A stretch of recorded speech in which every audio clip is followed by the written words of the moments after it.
Hello friends, welcome to my channel. I am doctor Bharti. So आज हम बात करने वाले हैं हाइपोथायरॉयडिज्म के बारे में, यानी कि थायराइड हार्मोन का कम हो जाना, या इसको मोटा होने वाला थायराइड भी बोलते हैं। दो टाइप के थायराइड हार्मोन्स होते हैं, थायराइड की डिसीज़ होती है।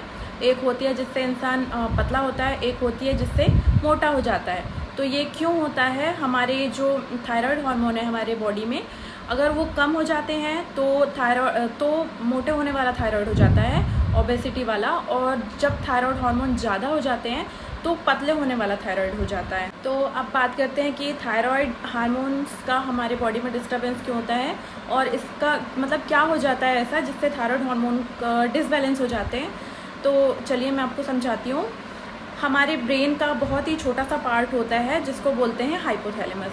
हाइपोथैलेमस से थायराइड रिलीजिंग हार्मोन निकलता है TRH, जो पिट्यूटरी ग्लैंड में जाता है। पिट्यूटरी ग्लैंड भी हमारे ब्रेन के अंदर ही होता है। पिट्यूटरी ग्लैंड से फिर हार्मोन निकलता है जो थायराइड ग्लैंड तक जाता है। यहाँ पे हमारे थायराइड ग्लैंड्स होती हैं। यहाँ पे जाने के बाद, थायराइड ग्लैंड में जाने के बाद थायराइड ग्लैंड्स थायराइड हार्मोन्स को रिलीज़ करती है। T3 T4 जो हार्मोन्स हैं उनको रिलीज़ करती है। तो थायराइड हार्मोन हमारे बॉडी के सेल्स का मेटाबॉलिज्म करती है, तो ये मेटाबॉलिज्म के लिए बहुत ज़्यादा इम्पॉर्टेंट है। वहीं अगर थायराइड हार्मोन हमारे शरीर में कम होता है तो हमारा मेटाबॉलिज्म भी कमज़ोर हो जाता है। अगर ज़्यादा होता है तो मेटाबॉलिज्म फास्ट होने लगता है। और ये थायराइड हार्मोन आपके ग्रोथ के लिए भी बहुत ज़्यादा इम्पॉर्टेंट होता है, स्पेशली वुमेंस में। अगर वो प्रेग्नेंट हैं तो ये बेबी के ग्रोथ के लिए भी बहुत ही ज़्यादा इम्पॉर्टेंट होता है। उसका मेंटल ग्रोथ हो, फिजिकल ग्रोथ हो, दोनों के लिए ये बहुत ज़्यादा ज़रूरी है। अब बात करते हैं हाइपोथायरॉयडिज्म की। हाइपोथायरॉयडिज्म एक ऐसी कंडीशन है जिसमें थायराइड ग्लैंड कम काम करती है। जो थायराइड हार्मोन्स जो उससे रिलीज़ होने चाहिए T3 एंड T4, वो कम मात्रा में रिलीज़ करती है। इस वजह से TSH बढ़ जाता है, थायराइड स्टिमुलेटिंग हार्मोन बढ़ जाता है, जो कि मेंटेन करता है T3 और T4 को। तब अगर आप अपना थायराइड टेस्ट करवाते हैं तो आपका TSH लेवल बढ़ के आता है, यानी कि 5.5 से ऊपर आता है। 5.5 तक है तो ठीक है, शुरुआती स्टेज है, लेकिन 5.5 से बढ़ के आया है तो भी ज़्यादा सिम्टम्स नहीं आएंगे। लेकिन अगर उससे भी ज़्यादा है, 6, 7, 8, 9 या 10 तक आता है, तब आपकी बॉडी में हाइपोथायरॉयडिज्म के सिम्टम्स आएंगे जो नोटिसेबल होंगे। तो अगर थायराइड स्टिमुलेटिंग हार्मोन TSH 5.5 से ऊपर आता है, 6, 7 या 8 या 9 या इससे भी ज़्यादा आता है, तब आपकी बॉडी में कुछ सिम्टम्स आएंगे जो सिम्टम्स नोटिसेबल होते हैं। तब आप मान सकते हैं कि आपको हाइपोथायरॉयडिज्म हो गया है। तो अब बात करते हैं कि इसके क्या सिम्टम्स होते हैं। तो सबसे पहला सिम्टम्स है आपको बहुत ज़्यादा ठंड लगेगी, ठंड आपको टॉलरेट नहीं होगी। और दूसरी चीज़ है ओबेसिटी, यानी मोटापा आपको आएगा। और थर्ड है कि कॉन्स्टिपेशन होना, यानी पेट आपका ख़राब होगा, ठीक से डाइजेशन नहीं होता होगा। और फोर्थ है कि आप हमेशा टायर्ड फील करोगे, थका थका सा फील करोगे, किसी भी काम में आपका मन नहीं लगेगा और बहुत जल्दी आप थक जाओगे। और उसके बाद है कि आपके हाथ, पैर और बॉडी में कहीं भी मसल्स में आपको हमेशा पेन बना हुआ रहता है। ठीक है, ये सारी कंडीशन है। और समटाइम्स क्या होता है कि जो नेक है यहाँ पे गॉइटर हो जाता है। गॉइटर क्या होता है, यहाँ जो नेक है यहाँ पे ये नेक मोटा मोटा सा हो जाता है, यहाँ पे सूजन आ जाती है। तो ये सिम्टम्स है हाइपोथायरॉयडिज्म के। तो अब बात करते हैं कि प्रेगनेंसी में थायराइड हार्मोन्स के क्या रोल कॉल होता है।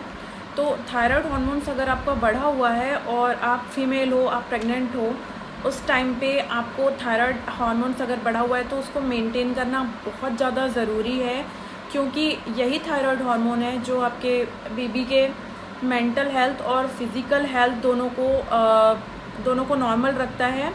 अगर ये नॉर्मल आप नहीं रखेंगे, थायराइड हार्मोन्स आपका अप एंड डाउन होगा, तो इससे बच्चे का मेंटल हेल्थ, फिज़िकल हेल्थ पे भी इफ़ेक्ट पड़ सकता है। तो इसलिए इसको मेंटेन करना बहुत ज़रूरी है। किसी भी मेल को या फीमेल को जिसको हाइपोथायरॉयडिज्म है, वो लोग बहुत लंबे समय से कुछ एलोपैथिक, उनको डॉक्टर्स बताते हैं, एलोपैथिक मेडिसिन अपनी लेते रहते हैं, कोई 50 mg की 25 mg 50 mg 75 mg तक के यूज़ करते हैं। तो ये सब बहुत लंबे समय से खाने के बाद भी दोबारा आप अपना अगर थायराइड टेस्ट करवाते हैं तो TSH लेवल आपका तो नॉर्मल आ जाता है, लेकिन जो आपकी बॉडी में इफ़ेक्ट पड़े हैं वो बिल्कुल भी ठीक नहीं होते हैं। ना ही आपका मोटापा कम होता है, ना ही कुछ। तो ये सारी प्रॉब्लम्स बनी हुई रहती हैं। तो बेस्ट होगा कि इन मेडिसिन के साथ आप कुछ होम्योपैथिक मेडिसिन कंटिन्यू कर सकते हैं। ये बिल्कुल ही सेफ़ है।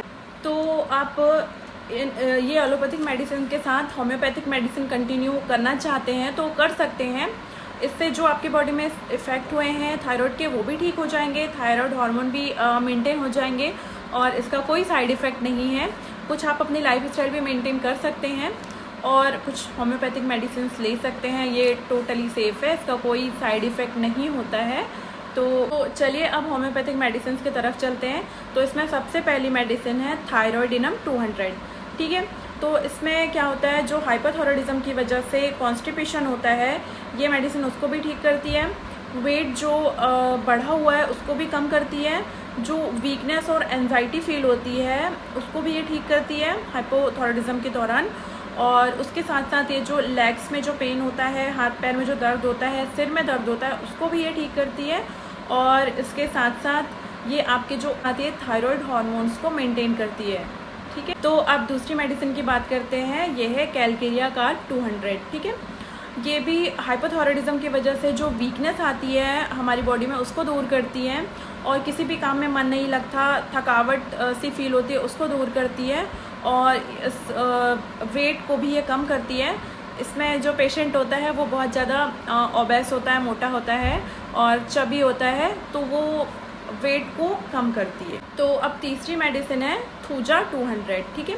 थूजा जो है वो हमारी बॉडी में कहीं भी जो हार्मोन्स डिसबैलेंस होते हैं उसको मेंटेन करती है और स्पेशली ये थायराइड हार्मोन्स को मेंटेन करने के लिए स्पेशली यूज़ किया जाता है। अगर आपका ज़्यादा हार्मोन्स थायराइड हार्मोन बढ़ गए हैं तो उसको कम करती है, कम है तो उसको ज़्यादा करती है। टोटल ये है कि ये पूरा हार्मोन्स को मेंटेन करके रखती है। अब बात करते हैं कि आप इसको कैसे यूज़ कर सकते हैं इन मेडिसिन को। तो आप इनको होम्योपैथिक शॉप पे जाके ये तीनों मेडिसिन लेके आ जाइए। उसके साथ आप एक खाली फॉइल भी लेके आइए। उसमें तीनों मेडिसिन को आप इक्वल अमाउंट में भर के रख लीजिए और उनको मिक्स करके रख लीजिए। और सुबह आप अगर एलोपैथिक मेडिसिन खा रहे हैं एम्प्टी स्टमक, तो शाम को आपको ये मेडिसिन खा लेनी है। तो शाम के टाइम में आपको क्या करना है, 2 बूंद डायरेक्ट आपको टंग में लेना है इस मेडिसिन को। और ध्यान रखें कि ये मेडिसिन लेने के 15 मिनट पहले कुछ ना खाएं, 15 मिनट बाद कुछ ना खाएं। मुंह आपका साफ़ होना चाहिए, माउथ क्लियर होना चाहिए। और मोस्टली क्या होता है कि एलोपैथिक मेडिसिन आप पूरी लाइफ टाइम खाते हैं, जिससे हार्मोन्स मेंटेन होते हैं, जिसका इफ़ेक्ट भी दूर नहीं होता है। तो इस मेडिसिन को, होम्योपैथिक मेडिसिन को आप अगर 8 से 10 महीने तक, तो ये होम्योपैथिक मेडिसिन अगर आप 8 से 10 महीने तक कंटिन्यू कर लेते हैं एलोपैथिक मेडिसिन के साथ साथ, तो आपका हमेशा के लिए थायराइड का प्रॉब्लम ठीक हो सकता है। Thank you.